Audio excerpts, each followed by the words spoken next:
Good afternoon. It's Sunday, October 5th, 2025. It's 1 p.m. in the afternoon here in Champaign, Illinois. You are watching Co-op for Two. You're joining me for the start of a new series of Dear Holmes.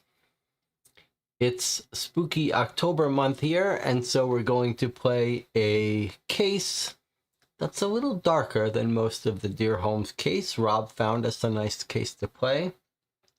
But before we get into that, let's check in with the chat, see how everyone's doing. YouTube says 18 concurrent viewers, 2 likes. We've got our afternoon group here,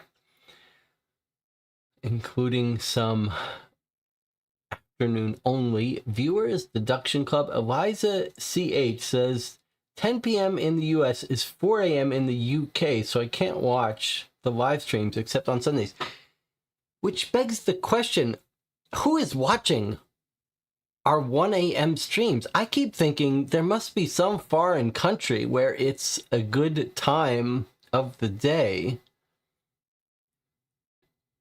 But it doesn't seem like the 10 p.m., 11 p.m. into 2 a.m., 3 a.m. time really works for anyone, except for me it works for. So that's why we have the streams. But, it actually raises a question that I wanted to bring up to the group here. I'm sort of curious about the people who watch these streams not live, whether it is annoying to them to see me talking to the chat. Like, if you watch these streams, these mystery game streams, after the fact, do you feel like you're missing out that you missed the chat? Or are you happy that you missed the live chat? I mean, everyone's different, I guess. But I am curious. So if you're watching this not live, post some comments. I mean, most of the videos never get any comments, 1 or 2. So it would be nice to hear from people who watch these afterwards. I mean, there are very few people watching any of these videos, but it would be interesting to hear how you encounter the stream. Arsene says, I've watched some streams after the fact. I just scream at Jesse missing obvious clues. Yes, I can see that. I can see that being frustrating, that you're watching someone not getting it. Delia says, it's nice and fun to see you interact with the chat even when not live. I do shout at the chat when I have an idea that the chat didn't. Sarah says, it's not the same watching after the fact. All right, let's do a little bit of bookkeeping before we get started today. As I said, October is the month where we like to play lots of spooky games. And we've got a whole big queue set up for this month. This is actually the fourth night in a row live streaming. So we've played 3 games previous to this. We played a Deadbolt Mystery Society game that I didn't love. What was that one called?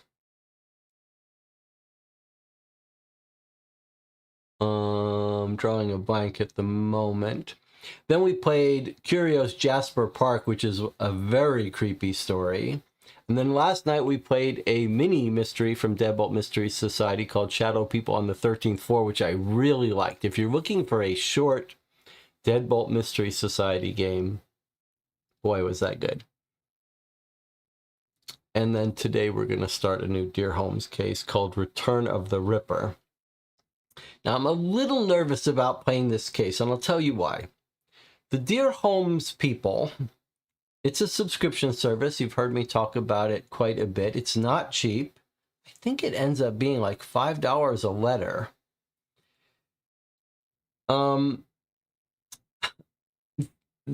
I've come to appreciate these mail-based subscription games because there's so few of them.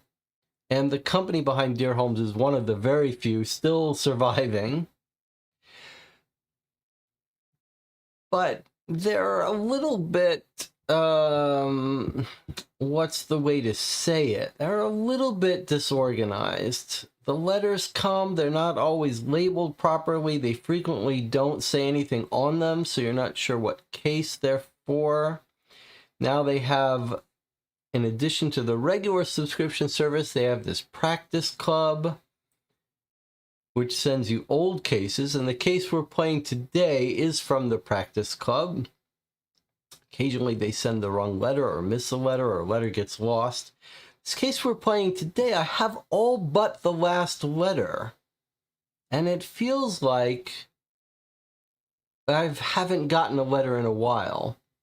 So there may be a bit of a scramble to get the 5th letter in front of us, but I have 5 weeks to do it, so I think we're going to be okay. Now, the Jack the Ripper case has obviously spawned huge amounts of media, books and movies and games. You can see one of them behind me here, actually. This red box, Sherlock Holmes Consulting Detective, tried an experiment with Jack the Ripper cases that wasn't entirely successful, in my view. There have been some good board games starring Jack the Ripper, and some good mystery cases as well. Now, anything else we need to talk about? Yes, let's talk quickly about plans coming up, because there'll be no live stream Monday, Tuesday, Wednesday, and then we'll return again on the weekend, probably Thursday, Friday, Saturday, but maybe just Friday, Saturday, we'll see. There is a Board Game Geek Guild where we've been talking about what games we play in October. If you're curious and you want to help us decide what games to play, you can visit the Board Game Geek Guild. There's a link on this YouTube channel.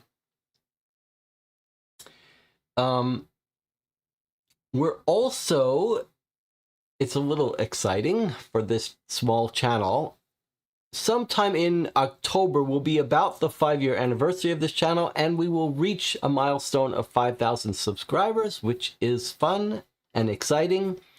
And I've been asking viewers to help me figure out ways we could celebrate that on the channel. And I have some ideas, nothing major. Maybe we'll do a little 2-day marathon. But if you have some ideas, let me know. Again, on the Board Game Geek Guild is the best place, but you could write it as a comment here as well. All right. Rob says this case originally ran in June of 2019. Nelson says, I like the chat discussions, even on replays. Amato says, me too, I always read them. That fascinates me.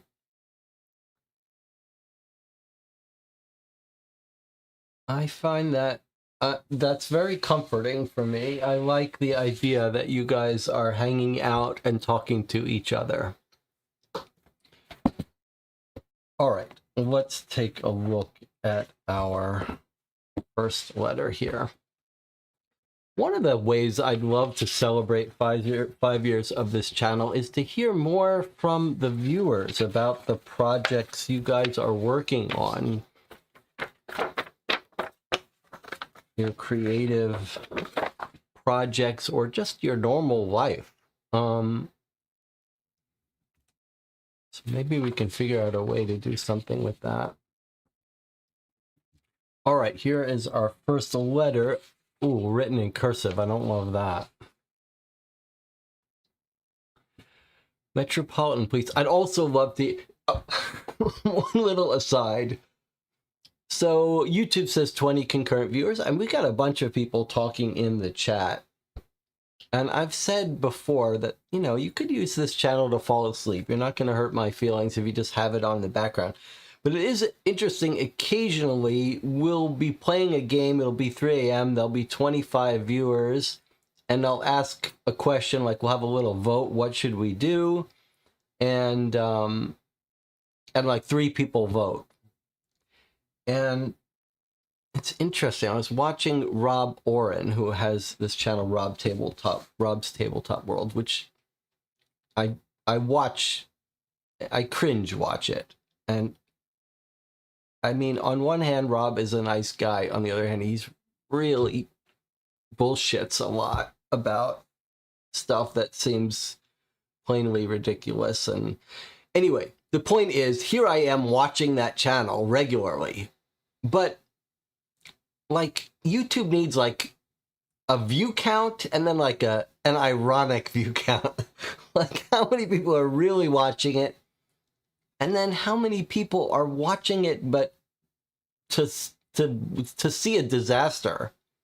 And it occurred to me, like, are people watching this channel now? Are some of you out there watching this channel hoping for things to go wrong? Or are things already going wrong in your mind? Like, are you watching me trip over my words and that's providing some entertainment? I mean, I'm not going to begrudge you that, but I'm just curious. Like, are you watching to see if something will go wrong, but it never does? Like, I never spill my coffee, but I could. Or are you watching it and things are going wrong constantly, every show? Like, if I do some voice, has it gone wrong? Is that what's playing doing the entertainment? Or when I get mad because I can't solve a puzzle? Is that the entertainment value some of you are getting from this channel? Is that healthy? I don't know. I do it. But I wonder, is that a healthy way to live?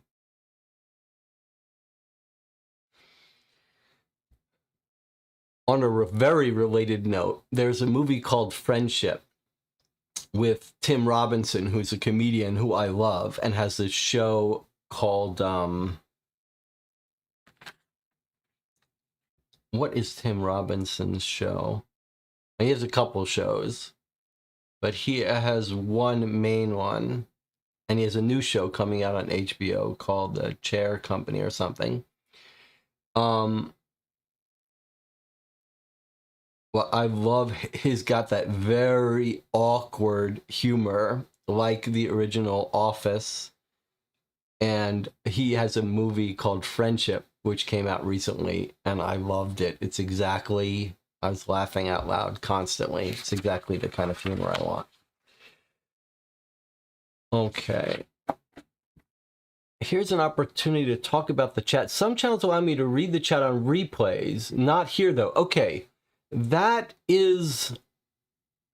Sorry, let me explain what's happening here, because it is kind of important, and I don't know why YouTube doesn't do this. Okay, Nelson is saying that on some YouTube channels, he can read the chat on a replay, but not here. It's not true.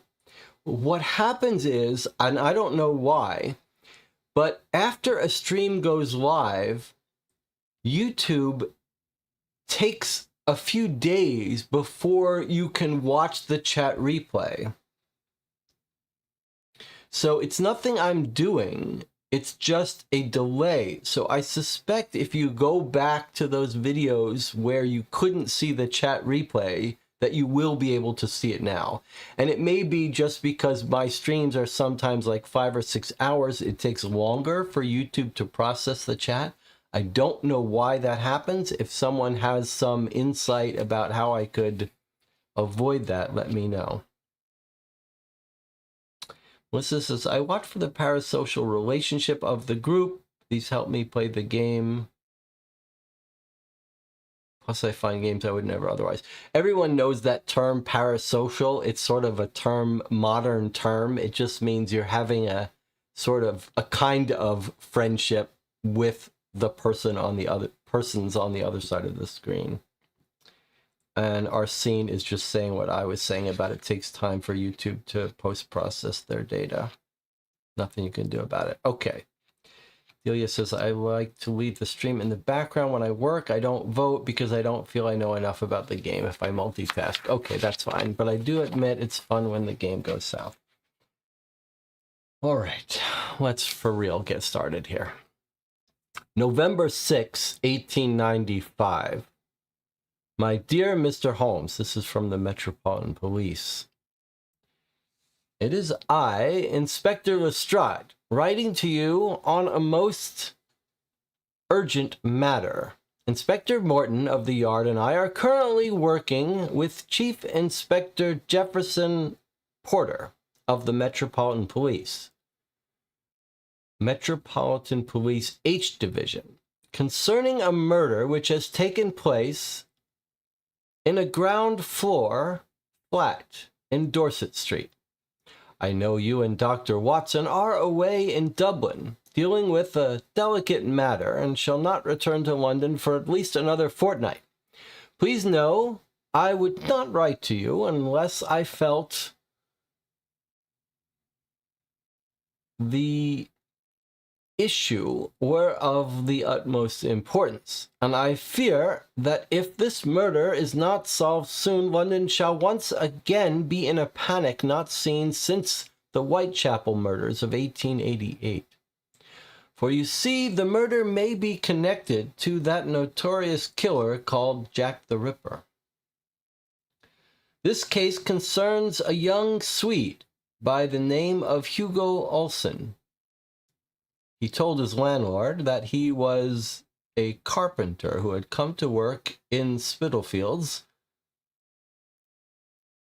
He had been working in Manchester, but news of the area's reconstruction had convinced the man to relocate. He did some work for his landlord, a Mr. Henny Smith, in exchange for reduced rent. Mr. Olsen was conversational and visited Jameson's pub, a local establishment, daily and nightly for food and drink. He spoke of his homeland, his brother who had recently moved to Paddington, and of one day opening his own business. He drank quite often, and often to excess. The barkeeper and several regular customers vouched for Mr. Olsen. They confirmed that the man with his pale skin and blonde hair looked to be a Swede. In addition, he spoke Swedish fluently, would be heard muttering in his native tongue, and on occasion asked for help with pronouncing English words. The Swede was also popular with the local riffraff. He taught the street children words in Swedish, and each day he'd ask a question to see who could remember the answer. He'd give the winner tuppence as reward. As you can well imagine, he was quite popular on the streets, and every afternoon would be surrounded by a swarm of urchins hoping and shouting for him to give out his prize. hopping and shouting. On the afternoon of the 26th of October, Mr. Olson reported to a local constable, P.C. Albert Willoughby, that when he was speaking to a group of children in Swedish, a man across the road had stopped and stared at them. The man was dressed in a shabby dark overcoat with the collar turned up and sported a deerstalker hat with the flaps down, making the identity of the man difficult to ascertain. The man stared at the group for 10 minutes, just watching them, which made Olson uncomfortable. The officer dismissed Olson's concerns, saying that if that's all he had to concern himself with in Spitalfields, then he should consider himself a right lucky fellow. As far as we know, not much occurred between Mr. Olson's report on the 26th of October and the incident of yesterday evening, the 5th of November. We have confirmed with some of the youth that the man in the deerstalker had been seen by them on at least one other occasion, though the day is difficult to determine as the children have no sense of calendar days. It appears to have been on or about the 1st of November. Last night, Mr. Olson made his usual stop at the pub. The bartender says Olson was not himself, that he appeared nervous instead of talking, as was his custom, about his home. He just ordered his food and ale and had his dinner and departed. This was around 7, much earlier than normal. At approximately 8:30 that evening, the landlord, Smith, knocked on Olson's door. He had a wobbly chain he wanted the carpenter to repair. He had a wobbly chair that he wanted the carpenter to repair. Through the curtains, though the curtains were closed, he had noticed a light moving about in the room. So he knew Olson was in. When Olson did not come to the door, he knocked again and asked if everything were all right. He said a voice he didn't recognize barked, "Go away, I'm sick." Smith said his condolences and hoped that Olson felt better in the morning. Smith then returned to his domicile, but something about the voice bothered him. He didn't think it sounded anything like Olson. Smith says he waited 10 minutes before deciding to check on Olson again. This time, he returned with the key to Olson's room and a lantern. He knocked again, but there was no answer.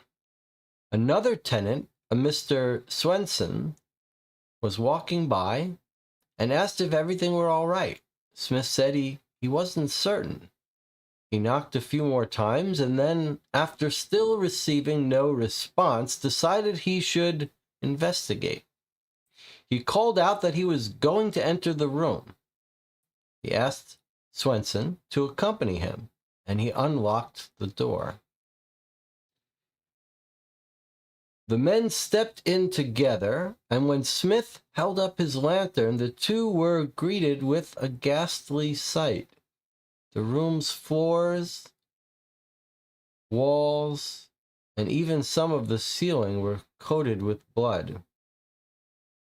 Smith and Swenson were horrified by what they had discovered and immediately called for help. Soon a crowd formed, and Sergeant Benson of 8th Division and P.C. Lucas arrived at the scene of the crime. Sergeant Benson's statement is transcribed below. And this looks like the statement here. It is not uncommon to find a body in my rounds. I've been at this for over a year, now, and I've seen my share of corpses. This was like nothing I had ever discovered.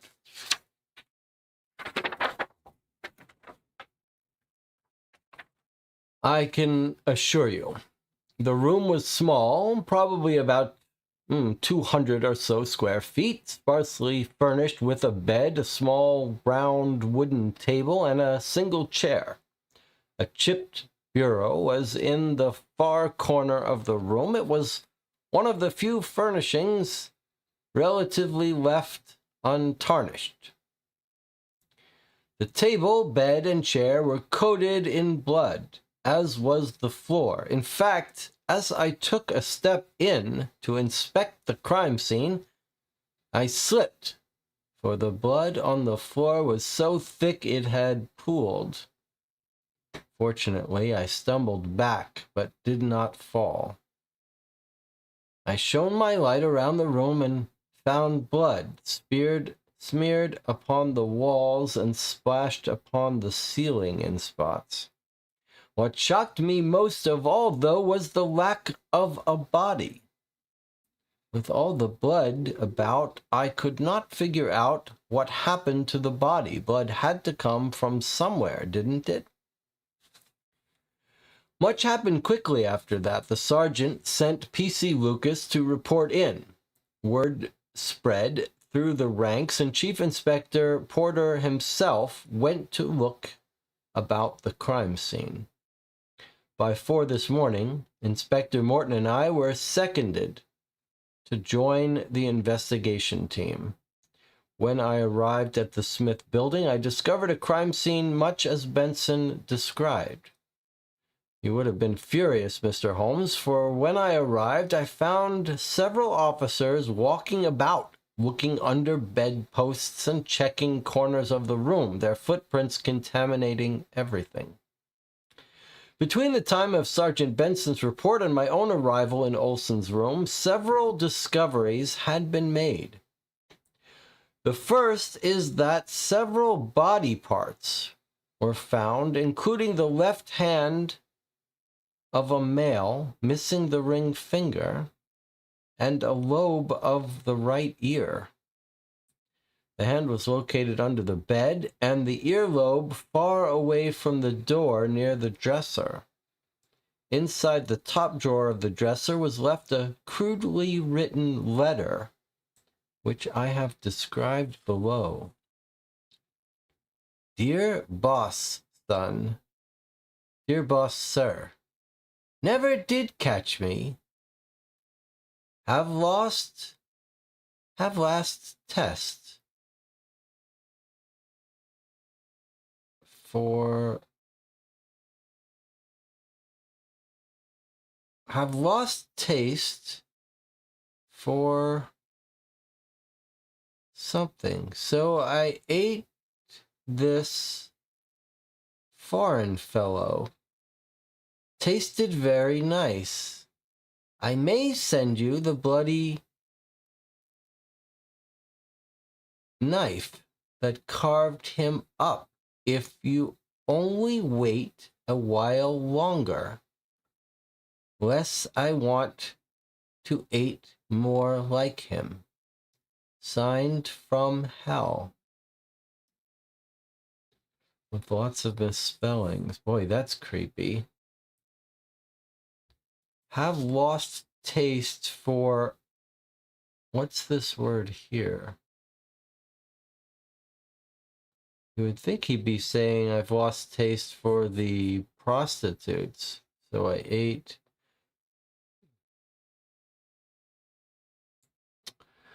And then he continues here. Benson is doing his best to keep the letter secret.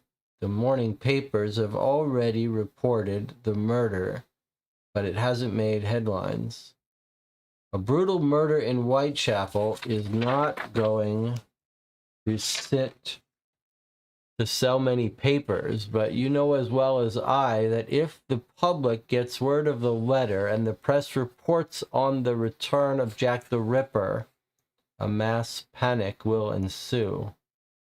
My hope is that we can bring this case to a swift close and catch the killer before the public gets wind of any of it.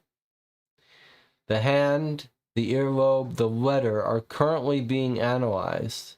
When I have more information about them, I shall write again. Please look for more missives from me as this case develops. Sincerely, Inspector Lestrade.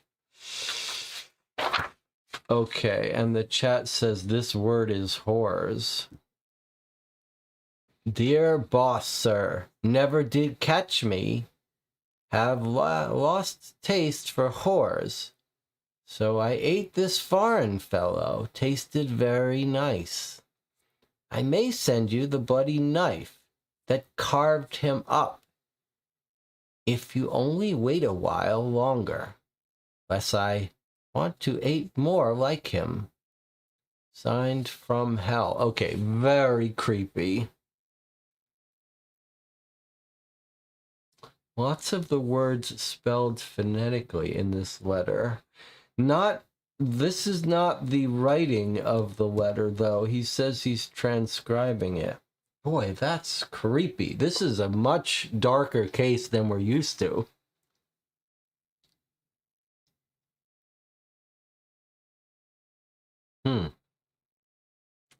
Anna says, this Jack doesn't like Swedes, or maybe he likes them too much. He doesn't like foreigners. That's for sure. Yikes. I think Inspector Lestrade could use a typewriter, though. But I'd like to see the original letter in its original handwriting. But well, that's creepy. All right, any observations here? So the main observations that I have to do with him being in a bad mood. Like, everything is normal until he makes his report, this Swedish guy. He goes to the police and he describes a man staring at them. A man in a deerstalker hat like Sherlock Holmes likes to wear. Staring at them. But no interaction with such a person. And then we're told that on or around the 1st, he's behaving weird. He goes to the bar. He doesn't want to chat. He just wants his dinner. And he's there earlier than normal at 7.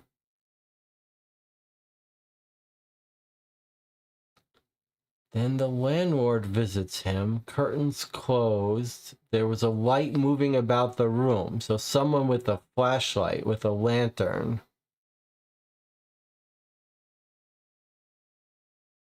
And then he hears someone, which sounds like it's this killer, because the voice doesn't sound like him, say, "Go away, I'm sick." Now, let me point out something. No body, even though we found a hand missing an index finger and an earlobe, we shouldn't jump to the conclusion that it's this Swedish Olsen's finger and earlobe. It could very well be that Olsen has killed someone. He doesn't know English very well, and this writer is writing in phonetics. So I wonder if our killer isn't Olsen the Swede. What do you think about that theory?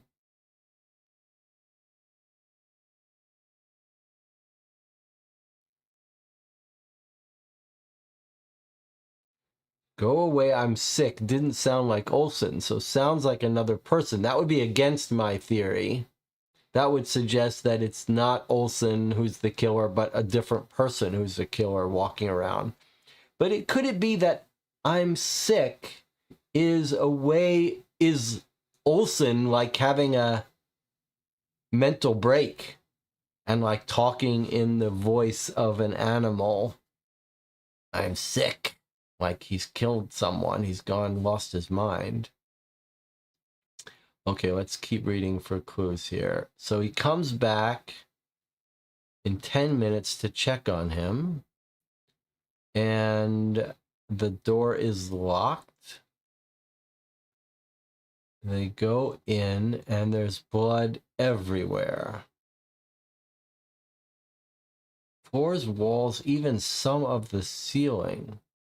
At first you might think, maybe it's not blood, they can't find a body, maybe no one's dead, but then they start to find the body parts.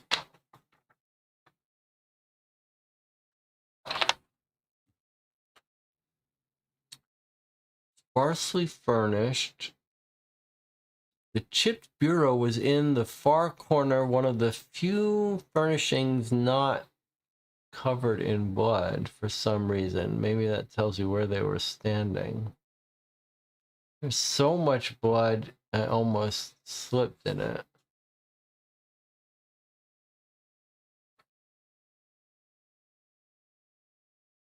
And there are cops all over, tracking through the crime scene. What do they find? The left hand of a male missing the ring finger and the lobe of a right ear.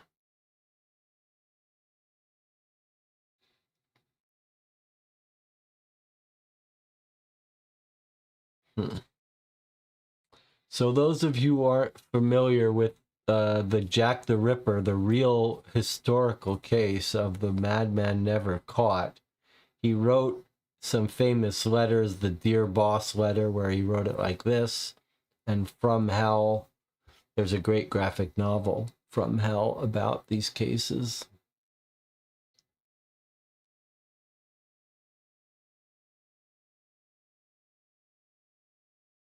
And he's saying he ate this person, but there's no sign that he ate anyone.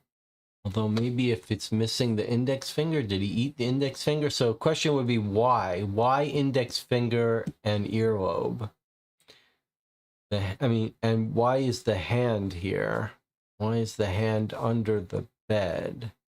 The earlobe far away from the door near the dresser.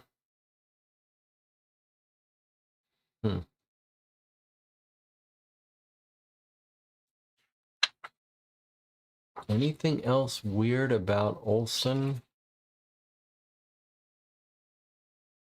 He's young. He's a carpenter. He had been working in Manchester.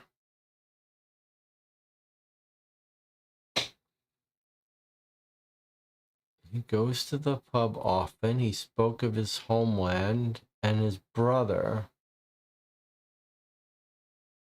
He was quite a drinker, often to excess, and then he teaches the local kids.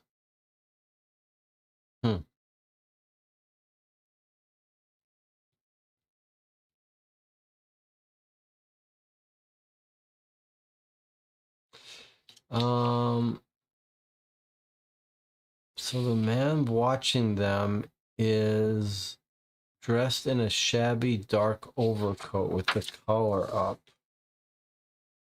And the deerstalker. Not much happens between the 26th and the incident yesterday evening.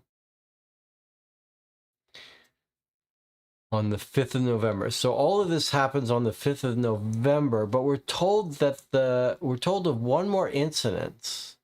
Some of the youth said that the man in the deerstalker had been seen by them on one other occasion. On the 1st of November, they think, on or around the 1st of November. So what has made him upset? That's the question. My working theory is that Olson is the killer. But maybe that's talking myself into some craziness. Let's see what the chat is saying. The real Ripper had a completely different modus operandi, right? Can't be easy to transport a body, even cut up.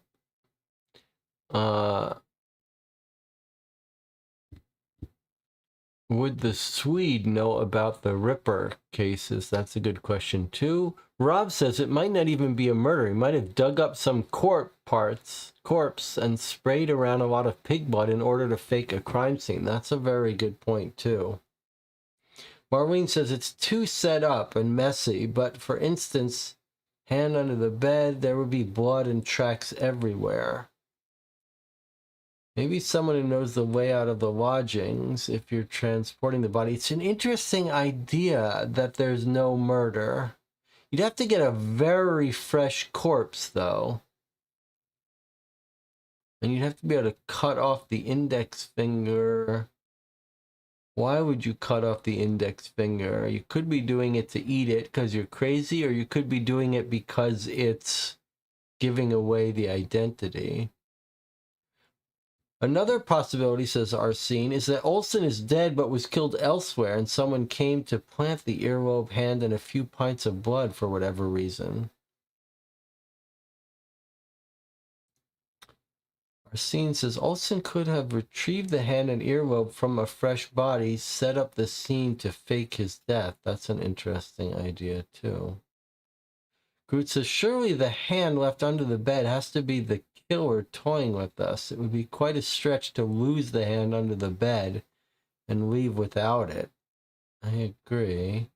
Melissa says the last Ripper murder was in the woman's rented room. It was inside and there was a mess in the room. Rob says mess is a bit of an understatement. Well, a very intriguing start of a case. Brutal. Very unlike most of the cases we play, but perfectly suited to our October Spooky Game Marathon. If you're curious about letter 2, you'll have to tune in next Sunday when we read letter 2. If you have thoughts before then, you can post them either as comments to this video or join the Discord for Co-op for 2. There is a channel for Play by Mail Games where we tend to talk about these Dear Holmes cases. Thank you for joining me. I'll see you next week.